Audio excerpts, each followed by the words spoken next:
ओम उमा महेश्वराय नमः। आप सभी का हमारे YouTube चैनल पर हार्दिक स्वागत है। आज सुने सोमवार व्रत की पौराणिक कथा। बहुत समय पहले वास्कल नामक गांव में बिंदुक नाम का एक ब्राह्मण रहता था। वह अधर्मी, दुरात्मा एवं महापापी था। उसकी स्त्री बहुत सुंदर थी। उसका नाम चंचुला था। वह सदा उत्तम धर्म का पालन करती थी, परंतु बिंदु वेश्यागामी था। इस तरह कुकर्म करते हुए बहुत समय व्यतीत हो गया। उसकी स्त्री काम से पीड़ित होने पर भी स्वधर्म नाश के भय से क्लेश सहकर भी काफी समय तक धर्म भ्रष्ट नहीं हुई, परंतु आगे चलकर वह भी अपने दुराचारी पति के आचरण से प्रभावित होकर दुराचारिणी और अपने धर्म से विमुख हो गई। इस तरह दुराचार में डूबे हुए उन पति पत्नी का बहुत सा समय व्यर्थ बीत गया। वेश्यागामी, दूषित बुद्धि वाला वह दुष्ट ब्राह्मण बिंदुक समयानुसार मृत्यु को प्राप्त हो नरक में चला गया। बहुत दिनों तक नरक के दुखों को भोग कर वह मूढ़ बुद्धि पापी विंध्य पर्वत पर भयंकर पिशाच हुआ। इधर उस दुराचारी बिंदु के मर जाने पर वह चंचुला नामक स्त्री बहुत समय तक पुत्रों के साथ अपने घर में रहती रही। पति की मृत्यु के बाद वह भी अपने धर्म से गिरकर पर पुरुषों का संग करने लगी थी। सतियां विपत्ति में भी अपने धर्म का पालन करना नहीं छोड़ती। यही तो तप है। तप कठिन तो होता है, लेकिन इसका फल मीठा होता है। एक दिन दैव योग से किसी पुण्य पर्व के आने पर वह अपने भाई बंधुओं के साथ गोकर्ण क्षेत्र में गई।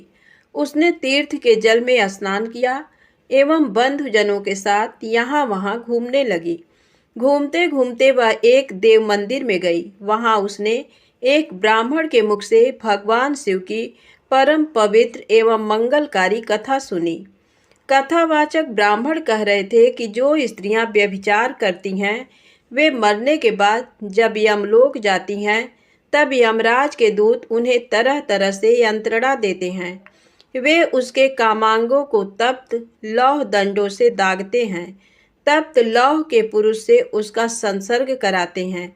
ये सारे दंड इतनी वेदना देने वाले होते हैं कि जीव पुकार पुकार कर कहता है कि अब वह ऐसा नहीं करेगा, लेकिन यमदूत उसे छोड़ते नहीं।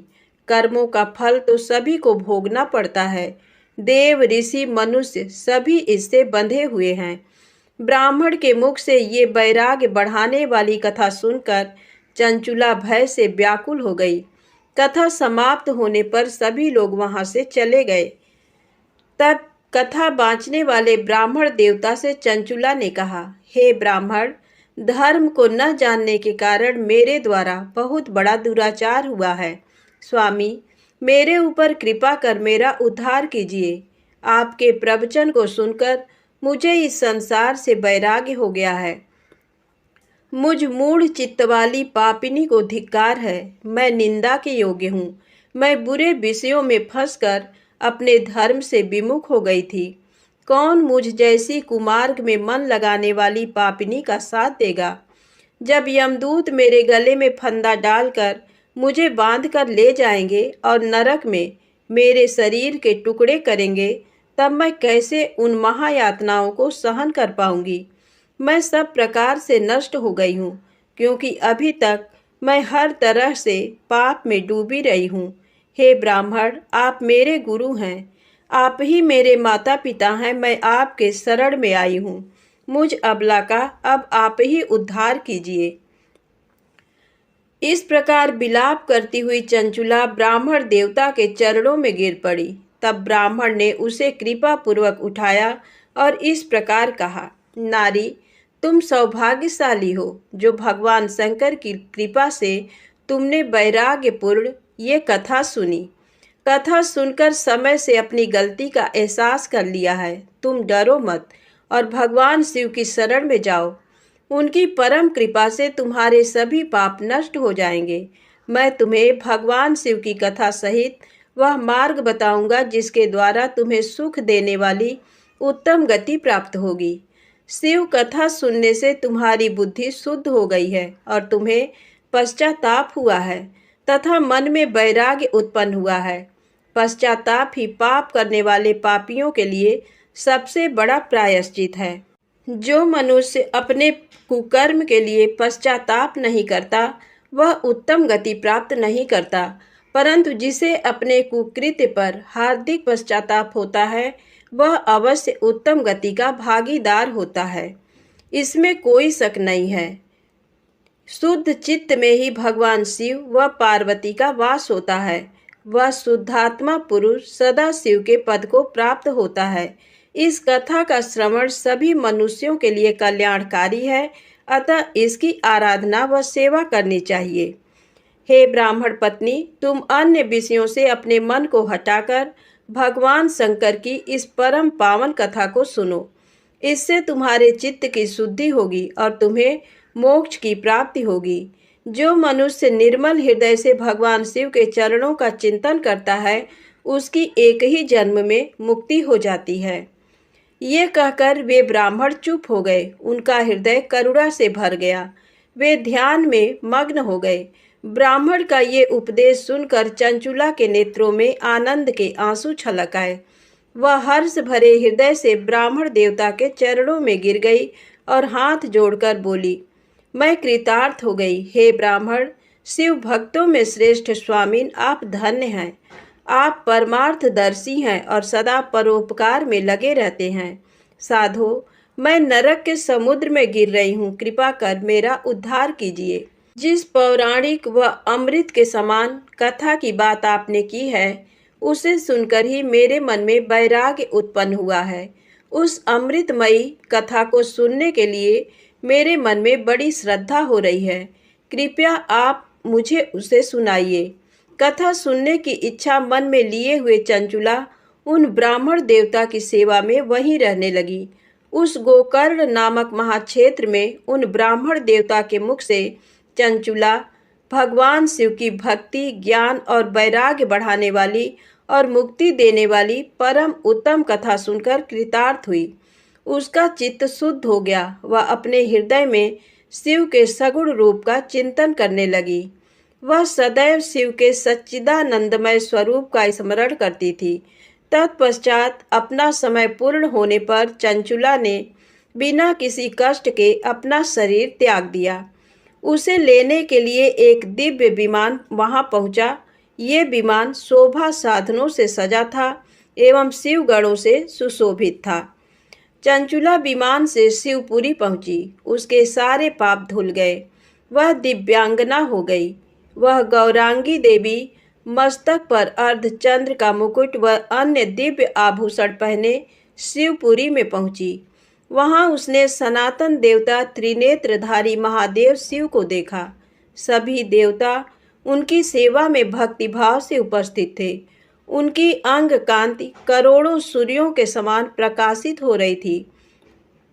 5 मुख और हर मुख में 3 नेत्र थे। मस्तक पर अर्धचंद्राकार मुकुट शोभायमान हो रहा था। कंठ में नील चिन्ह था। उनके साथ में देवी गौरी विराजमान थी जो विद्युत पुंज के समान प्रकाशित हो रही थी। महादेव जी की कांति कपूर के समान गौर थी। उनके शरीर पर श्वेत वस्त्र थे तथा शरीर श्वेत भस्म से युक्त था। इस प्रकार भगवान शिव के परम उज्जवल रूप के दर्शन कर चंचुला बहुत प्रसन्न हुई। उसने भगवान को बारंबार प्रणाम किया और हाथ जोड़कर प्रेम, आनंद और संतोष से युक्त हो विनीत भाव से खड़ी हो गई। उसके नेत्रों से आनंदाश्रुओं की धारा बहने लगी। भगवान शंकर व भगवती गौरी उमा ने करुणा के साथ सौम्य दृष्टि से देखकर चंचुला को अपने पास बुलाया। गौरी उमा ने उसे प्रेम पूर्वक अपनी सखी बना लिया। चंचुला सुख पूर्वक भगवान शिव के धाम में उमा देवी की सखी के रूप में निवास करने लगी। एक दिन चंचुला आनंद में मग्न उमा देवी के पास गई और दोनों हाथ जोड़कर उनकी स्तुति करने लगी। हे गिरिराज नंदिनी, स्कंद माता उमा, आप सभी मनुष्यों एवं देवताओं द्वारा पूज्य तथा समस्त सुखों को देने वाली हैं। आप शंभु प्रिया हैं। आप ही सगुणा और निर्गुणा हैं। हे सच्चिदानंद स्वरूपिणी, आप ही प्रकृति की पोषक हैं। हे माता, आप ही संसार की सृष्टि, पालन और संहार करने वाली हैं। इस प्रकार सद्गति प्राप्त चंचुला देवी की स्तुति कर शांत हो गई। उसकी आंखों में प्रेम के आंसू उमड़ आए। तब शंकर प्रिया भक्त वत्सला उमा देवी ने बड़े प्रेम से चंचुला को चुप कराते हुए कहा, सखी चंचुला, मैं तुम्हारी स्तुति से प्रसन्न हूँ। बोलो, क्या वर मांगती हो? चंचुला बोली, हे गिरिराज कुमारी, मेरे पति बिंदुक इस समय कहाँ हैं?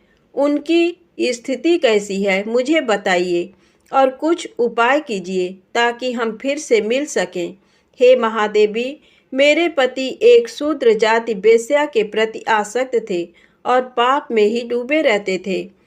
गिरिजा बोली, बेटी, तुम्हारा पति बिंदुक बड़ा पापी था। उसका अंत बड़ा भयानक हुआ। वेश्या का उपभोग करने के कारण वह मूर्ख नरक में अनेक वर्षों तक अनेक प्रकार के दुख भोग कर अब शेष पाप को भोगने के लिए विंध्य पर्वत पर पिशाच की योनि में रह रहा है।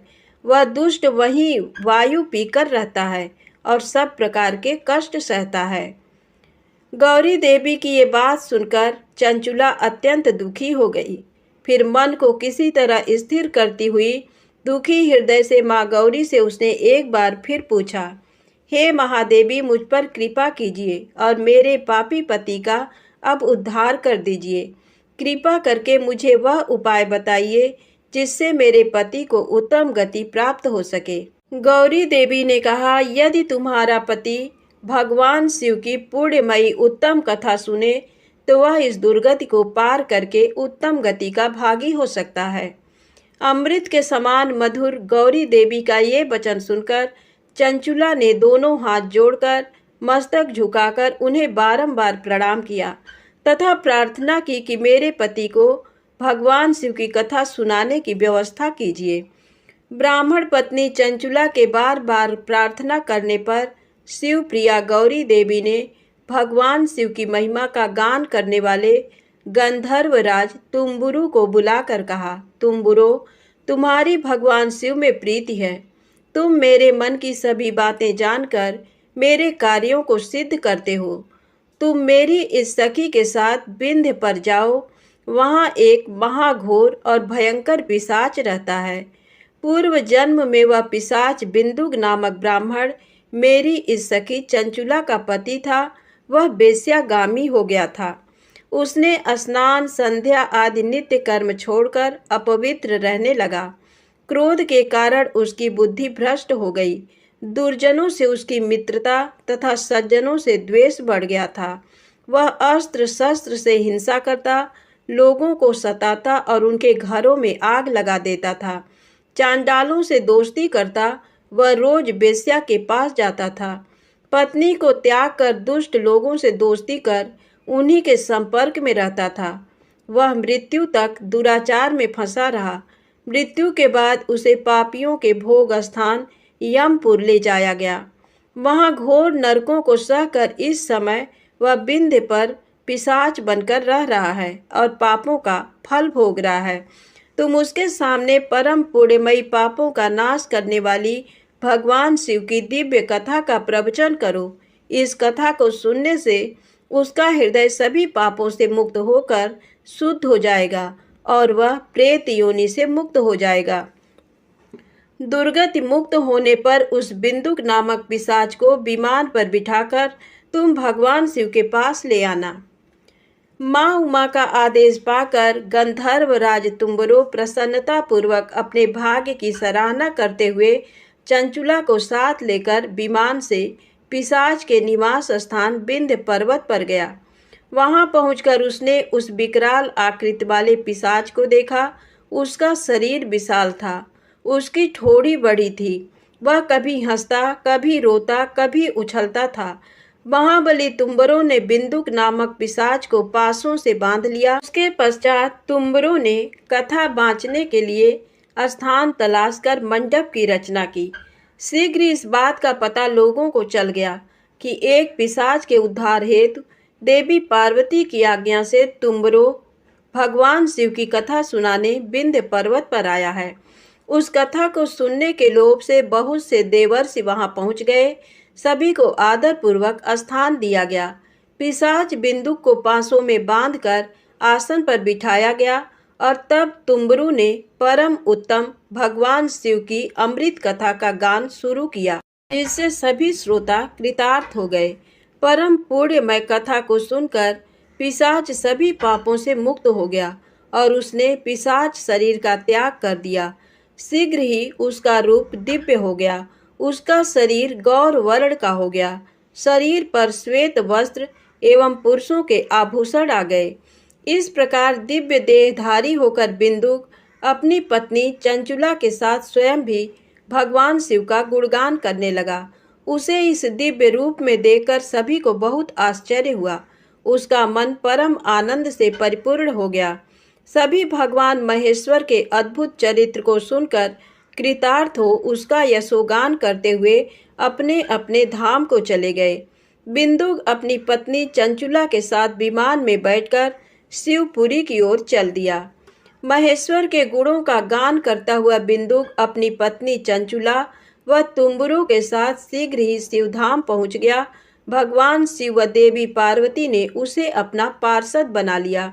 दोनों पति पत्नी सुखपूर्वक भगवान महेश्वर एवं देवी गौरी के श्री चरणों में अविचल निवास पाकर धन्य हो गए। बोलो उमा महेश्वर भगवान की जय।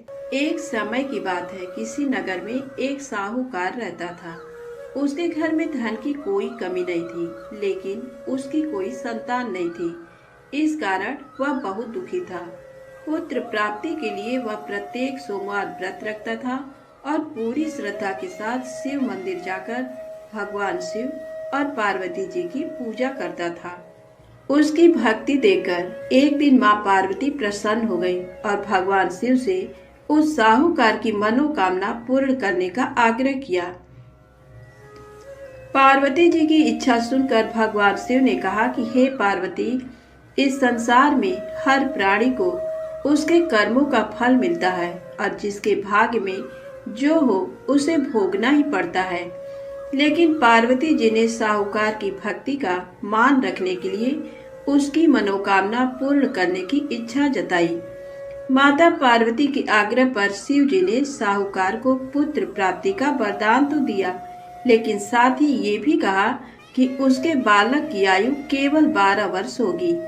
माता पार्वती और भगवान शिव की बातचीत को साहूकार सुन रहा था। उसे ना तो इस बात की खुशी थी और ना ही दुख। वह पहले की भांति शिव जी की पूजा करता रहा। कुछ समय के बाद साहूकार के घर एक पुत्र का जन्म हुआ। जब वो बालक 11 वर्ष का हुआ तो उसे पढ़ने के लिए काशी भेज दिया गया। साहूकार ने पुत्र के मामा को बुलाकर उसे बहुत सारा धन दिया और कहा कि तुम इस बालक को काशी विद्या प्राप्ति के लिए ले जाओ और मार्ग में यज्ञ कराना। जहाँ भी यज्ञ कराओ वहाँ ब्राह्मणों को भोजन कराते और दक्षिणा देते हुए जाना। दोनों मामा भांजे इसी तरह यज्ञ कराते और ब्राह्मणों को दान दक्षिणा देते काशी की ओर चल पड़े। रात में एक नगर पड़ा जहाँ नगर के राजा की कन्या का विवाह था, लेकिन जिस राजकुमार से उसका विवाह होने वाला था वह एक आंख से काना था। राजकुमार के पिता ने अपने पुत्र के काना होने की बात को छुपाने के लिए एक चाल सोची। साहूकार के पुत्र को देखकर उसके मन में एक विचार आया। उसने सोचा क्यों न इस लड़के को दूल्हा बनाकर राजकुमारी से विवाह करा दूं। विवाह के बाद इसको धन देकर विदा कर दूंगा और राजकुमारी को अपने नगर ले जाऊंगा। लड़के को दूल्हे के वस्त्र पहनाकर राजकुमारी से विवाह कर दिया गया। लेकिन साहूकार का पुत्र ईमानदार था। उसे ये बात न्याय संगत नहीं लगी। उसने अवसर पाकर राजकुमारी के चुन्नी के पल्ले पर लिखा कि तुम्हारा विवाह तो मेरे साथ हुआ है, लेकिन जिस राजकुमार के संग तुम्हें भेजा जाएगा वह एक आंख से काना है। मैं तो काशी पढ़ने जा रहा हूँ। जब राजकुमारी ने चुन्नी पर लिखी बातें पढ़ी तो उसने अपने माता पिता को ये बात बताई। राजा ने अपनी पुत्री को विदा नहीं किया, जिससे बारात वापस चली गई। दूसरी ओर साहूकार का लड़का और उसका मामा काशी पहुंचे और वहां जाकर उन्होंने यज्ञ किया। जिस दिन लड़के की आयु 12 साल की हुई उसी दिन यज्ञ रखा गया। लड़के ने अपने मामा से कहा कि मेरी तबीयत कुछ ठीक नहीं है। मामा ने कहा कि तुम अंदर जाकर सो जाओ। शिव जी के वरदान के अनुसार कुछ ही देर में उस बालक के प्राण निकल गए। मृत भांजे को देख उसके मामा ने विलाप शुरू किया। संयोगवश उसी समय शिव जी और माता पार्वती उधर से जा रहे थे। पार्वती ने भगवान से कहा, स्वामी, मुझे इसके रोने के स्वर सहन नहीं हो रहा है। आप इस व्यक्ति के कष्ट को अवश्य दूर करें। जब शिव जी मृत बालक के समीप गए तो वह बोले कि ये उसी साहूकार का पुत्र है जिसे मैंने 12 वर्ष की आयु का वरदान दिया। अब इसकी आयु पूरी हो चुकी है। लेकिन मातृभाव से विभोर माता पार्वती ने कहा कि हे महादेव, आप इस बालक को और आयु देने की कृपा करें, अन्यथा इसके वियोग में इसके माता पिता भी तड़प तड़प कर मर जाएंगे। माता पार्वती के आग्रह पर भगवान शिव ने उस लड़के को जीवित होने का वरदान दिया। शिव जी की कृपा से वह लड़का जीवित हो गया। शिक्षा समाप्त करके लड़का मामा के साथ अपने नगर की ओर चल दिया। दोनों चलते हुए उसी नगर में पहुंचे जहां उसका विवाह हुआ था।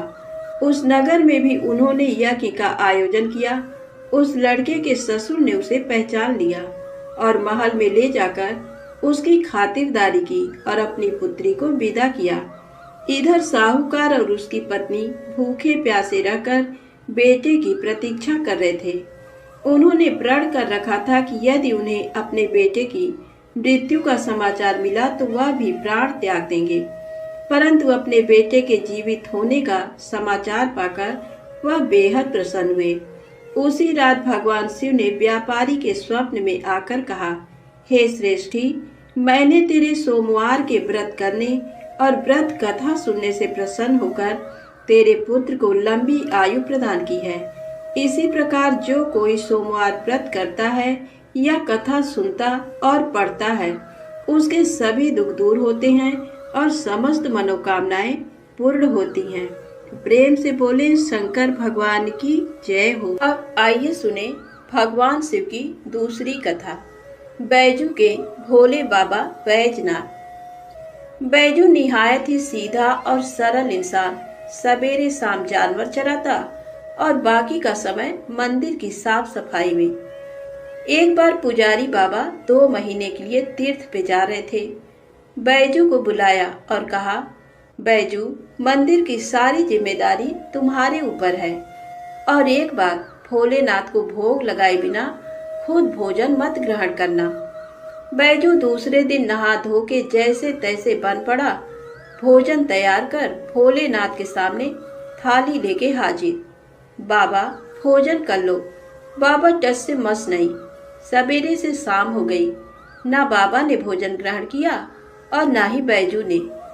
2-3 दिन यही सिलसिला चला। चौथे दिन बैजू का धीरज टूट गया। पास पड़ी लाठी उठाई और जकड़ दिया शिवलिंग पे। तत्काल भोलेनाथ हाजिर, पीठ मलते हुए। बोलो बैजू, क्या बात है?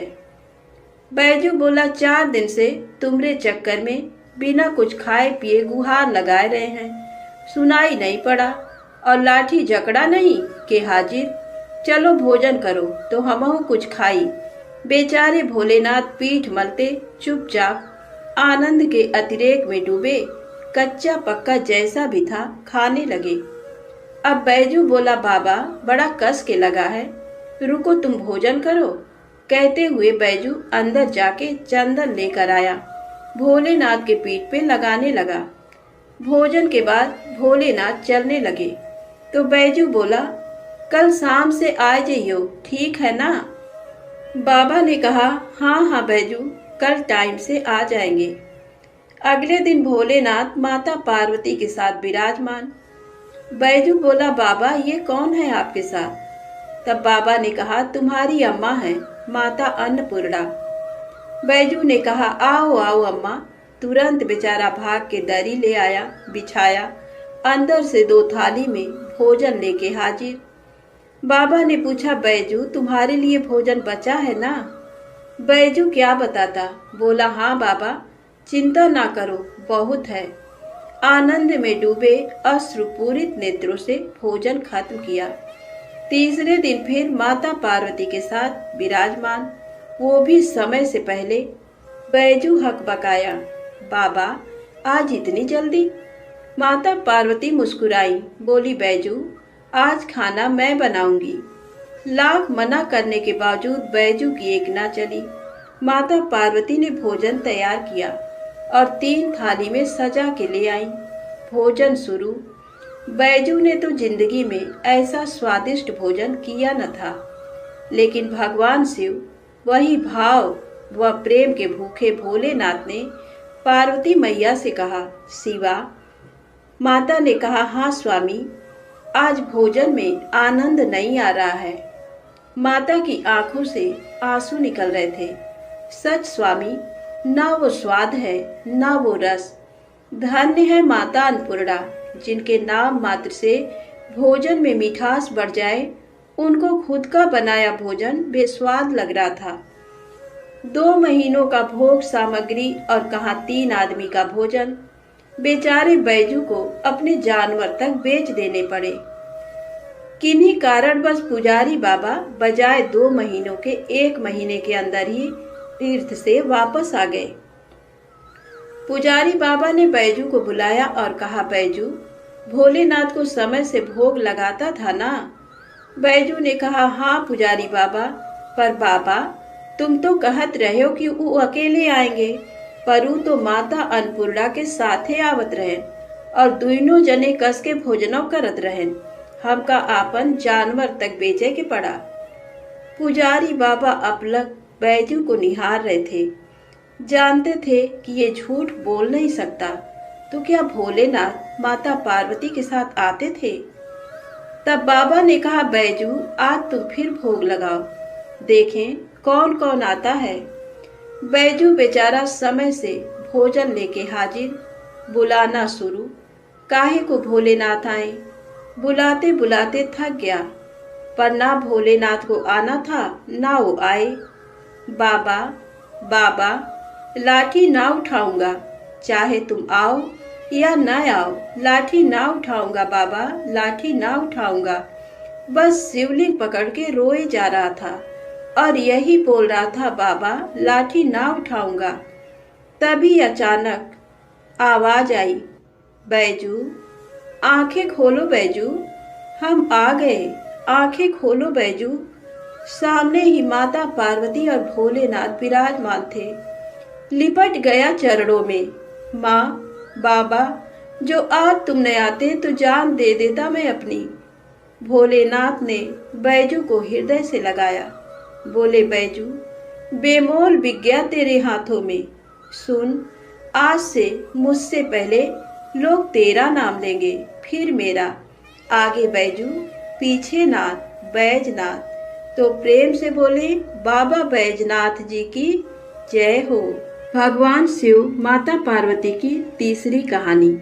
एक बार माता पार्वती ने भगवान शिव से कहा कि प्रभु, मैंने पृथ्वी पर देखा है कि जो व्यक्ति पहले से ही अपने प्रारब्ध से दुखी है, आप उसे और ज्यादा दुख प्रदान करते हैं, और जो सुख में है आप उसे दुख नहीं देते हैं। भगवान ने इस बात को समझाने के लिए माता पार्वती को धरती पर चलने के लिए कहा और दोनों ने इंसानी रूप में पति पत्नी का रूप लिया और एक गांव के पास डेरा जमाया। शाम के समय भगवान ने माता पार्वती से कहा कि हम मनुष्य रूप में यहाँ आए हैं, इसलिए यहाँ के नियमों का पालन करते हुए हमें यहाँ भोजन करना होगा। इसलिए मैं भोजन की सामग्री की व्यवस्था करता हूँ, तब तक तुम भोजन बनाओ। जब भगवान के जाते ही माता पार्वती रसोई में चूल्हे को बनाने के लिए बाहर से ईंटें लेने गई और गांव में कुछ जर्जर हो चुके मकानों से ईंटें लाकर चूल्हा तैयार कर दिया। चूल्हा तैयार होते ही भगवान वहां पर बिना कुछ लाए ही प्रकट हो गए। माता पार्वती ने उनसे कहा, आप तो कुछ लेकर नहीं आए, भोजन कैसे बनेगा? भगवान बोले, पार्वती अब तुम्हें इसकी जरूरत नहीं पड़ेगी। भगवान ने माता पार्वती से पूछा कि तुम चूल्हा बनाने के लिए इन ईंटों को कहाँ से लेकर आई? तो माता पार्वती ने कहा, प्रभु इस गांव में बहुत से ऐसे घर भी हैं जिनका रखरखाव सही ढंग से नहीं हो रहा है। उनकी जर्जर हो चुकी दीवारों से मैं ईंटें निकाल कर ले आई। भगवान ने फिर कहा, जो घर पहले से खराब थे तुमने उन्हें और खराब कर दिया। तुम ईंटें उन सही घरों की दीवार से भी तो ला सकती थी। तब माता पार्वती बोली, प्रभु, उन घरों में रहने वाले लोगों ने उनका रखरखाव बहुत सही तरीके से किया है और वो घर सुंदर भी लग रहे हैं। ऐसे में उनकी सुंदरता को बिगाड़ना उचित नहीं होता। भगवान बोले, पार्वती, यही तुम्हारे द्वारा पूछे गए प्रश्न का उत्तर है। जिन लोगों ने अपने घर का रखरखाव अच्छी तरह से किया है, यानी सही कर्मों से अपने जीवन को सुंदर बना रखा है, उन लोगों को दुख कैसे हो सकता है। मनुष्य के जीवन में जो भी सुखी है वो अपने कर्मों के द्वारा सुखी है और जो दुखी है वो अपने कर्मों के द्वारा दुखी है।